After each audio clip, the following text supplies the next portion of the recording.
பொதுவாக நம்ம இப்போ வீடு கட்டினா சேம்பருக்கோ இல்லை சம்பில் உள்ள இந்த மேன் ஹோலுக்கெலாம் பார்த்தீங்கன்னா கவர் வந்து அலாயோ ஸ்டீல்லையோ தான் பண்ணுவோம். இப்போ நாம் இங்கே யூஸ் பண்ணியிருக்கிறது பார்த்தீங்கன்னா எஃப்ஆர்பி மேன் ஹோல்.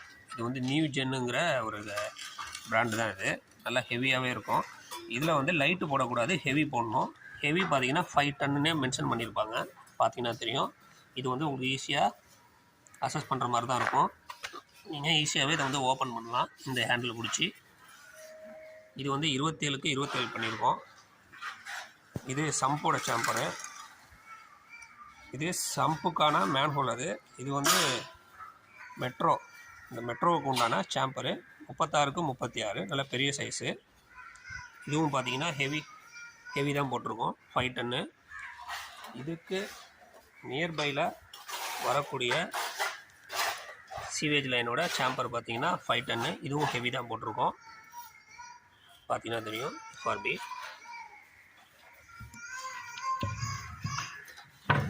சரிங்களா? இது ஓப்பன் பண்ணுறதுக்கும் நல்லா ஈஸியாகவே இருக்கும் உங்களுக்கு. ரேட்டும் பார்த்தீங்கன்னா எக்கனாமிக்கலாகவே இருக்கும், நல்லா லாங் லாஸ்டிங்காகவும் இருக்கும். இதில் நீங்கள் எவ்வளோ டன் கெப்பாசிட்டி உள்ள ஒரு 5 டன் வரைக்குமே, அதாவது ஒரு 5000 கிலோ வரைக்கும் நீங்கள் இதில் வெயிட்டு வந்து காரு எல்லாமே நீங்கள் இதில் ஏற்றிக்கலாம். அந்த ரேம்பில் ஒன்றும் ஆகாது. வீடியோ பிடிச்சிருந்தா லைக் பண்ணுங்கள். This help you. தேங்க்யூ.